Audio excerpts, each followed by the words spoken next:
जी बिस्मिल्लाहिर्रहमानिर्रहीम अस्सलाम वालेकुम डियर स्टूडेंट्स।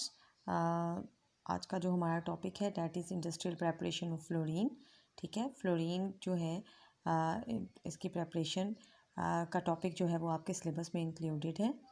फ्लोरीन जो है इसको सबसे पहले 1886 में मॉइसन ने आइसोलेट किया था बाय इलेक्ट्रोलाइजिंग एनहाइड्रस HF। ठीक है, HF आपको पता है हाइड्रोफ्लोरिक एसिड है। ठीक है, ये हाइड्रोजन फ्लोराइड है। ठीक है, तो इसको इलेक्ट्रोलाइज किया था एनहाइड्रस HF को लेकर। ठीक है, जिसमें वाटर मॉलिक्यूल्स नहीं थे।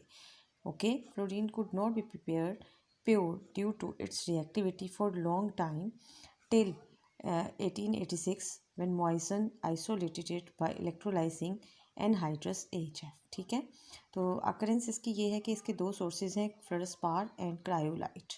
ठीक है, फ्लोरोस्पार CaF2 and Na3AlF6 is the cryolite. These minerals are mostly common in Mexico, Greenland and other parts of the world. ठीक है, now come to industrial preparation. Industrial preparation of fluorine में हम जो operators use कर रहे हैं वो ये इलेक्ट्रोलिसिस का एक मेथड है, जिसमें हम एक वी शेप्ड इलेक्ट्रोलिटिक सेल जो है उसे इस्तेमाल कर रहे हैं। ठीक है, वी शेप्ड इलेक्ट्रोलिटिक सेल, ये आपको जो वी शेप ट्यूब नज़र आ रही है, ठीक है, ये वाली वी शेप ट्यूब, ये एक इलेक्ट्रोलिटिक सेल है जिसमें हम फ्यूज्ड KHF यूज़ करेंगे। ठीक है, KHF2 फ्यूज्ड का मतलब ये है कि ये मेल्टेड फॉर्म में होगा, मोल्टन फॉर्म में।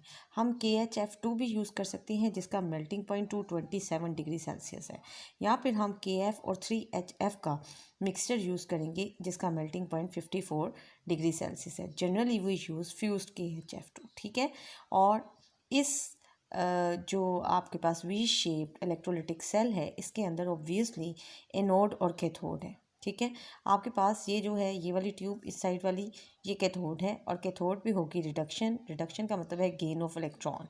ठीक है, और इसी तरह दूसरी जो लाइन आपको ये जो नज़र आ रहा है, दूसरा जो रॉड है जो कि इलेक्ट्रिसिटी से कनेक्टेड है, ये पॉजिटिव एंड है and it is called as anode. Okay, now anode पर फ्लोरीन गैस बनेगी by the process of oxidation. ठीक है, अब जो हमारा इलेक्ट्रोलिटिक सेल है जो कि एक वी शेप्ड सेल है जिसमें आपको एनोड और कैथोड भी नज़र आ रहे हैं, इसके अलावा आपको मेल्टेड पोटाशियम हाइड्रोजन KHF भी नज़र आ रहा है, और उसके साथ साथ you will see over here thermometer इस्तेमाल किया गया है ताकि इस इलेक्ट्रोलिटिक सेल का टेम्परेचर मेंटेन किया जा सके, और एस्बेस्टॉस का इस्तेमाल किया गया है ताकि ओवर हीट ना हो सके। ठीक है, अब यहाँ पे जो हमारे पास यानी इतना हीटिंग फिलामेंट लगाकर हमने थर्मोमीटर यानी हीटिंग कॉइल या फिलामेंट लगाकर हमने थर्मोमीटर से इसका टेम्परेचर मेंटेन रखना है 100 to 200 डिग्री सेल्सियस तक, ताकि जो रिएक्शन है वो इजीली ऑपरेट हो जाए। ठीक है, अब जो है आपको पता है कि जो मेन रिएक्शन है इलेक्ट्रोलिसिस का, आपको पता है कि KHF2 जो है इसमें हमें दो चीज़ें मिल रही हैं, एक 2KF और एक हमें मिल रहा है 2HF।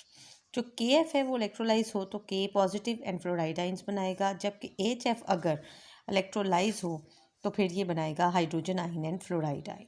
अब कहते हैं होता क्या है यहाँ पे, जो हाइड्रोजन आयन है, ठीक है, और जो फ्लोराइड आयंस हैं, आपको पता है नेगेटिव चार्ज है इसके ऊपर, तो दोनों फ्लोराइड आयंस अगर इलेक्ट्रोड पे जाते हैं तो वहाँ जाके they will convert into fluorine with the loss of 2 electrons. ठीक है, ये इलेक्ट्रॉन सर्किट में चले जाते हैं।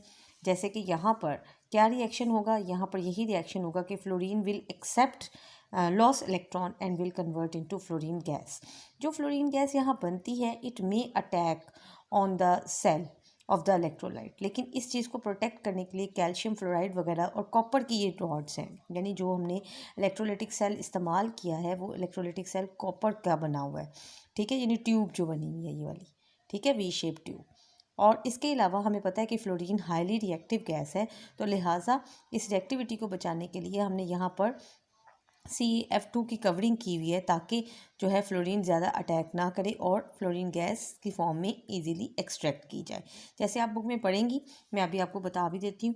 फर्दर ये है कि कैथोड पे अब क्या है कि आपके पास यहाँ पे जो हाइड्रोजन आयंस बने हैं, ये hydrogen ions they will accept those 2 electron and will convert into hydrogen gas. ठीक है, और ये हाइड्रोजन गैस यहाँ से लिबरेट हो जाएगी। ठीक है, तो this is a simple procedure. बस ये है कि इस प्रोसीजर में आपने चंद चीज़ें याद रखनी है कि हमने क्या चीज़ इस्तेमाल की, what will be the reaction at anode and at cathode. ठीक है, और एस्बेस्टॉस का क्या काम था। फर्दर ये है कि अगर हम इन रिएक्शंस के बाद कहता है कि हमारे पास इलेक्ट्रोलिसिस में aqueous solution of KHF2 does not produce fluorine. ठीक है, अगर हम KHF2 का एक्वा सोल्यूशन इस्तेमाल कर लेते हैं, हमने तो मेल्ट इस्तेमाल किया है, तो अगर हम एक्वा इस्तेमाल कर लेते तो क्या होता। तो यहाँ पर हमारे पास एक शॉर्ट क्वेश्चन बनता है कि why we use fused KHF2। तो रीज़न ये है कि वाटर भी आ जाएगा और उसमें ये होगा कि फिर वाटर की जो ऑक्सीजन है वो एनोड की तरफ भागेगी और एज अ रिज़ल्ट हमारे पास फ्लोरीन लिबरेट नहीं होगी। ओके, तो सवाल ये पूछा जा सकता है कि आपने एक्वा सोल्यूशन इस्तेमाल नहीं किया और आपने इसका मोल्टन सोल्यूशन ही क्यों इस्तेमाल किया है।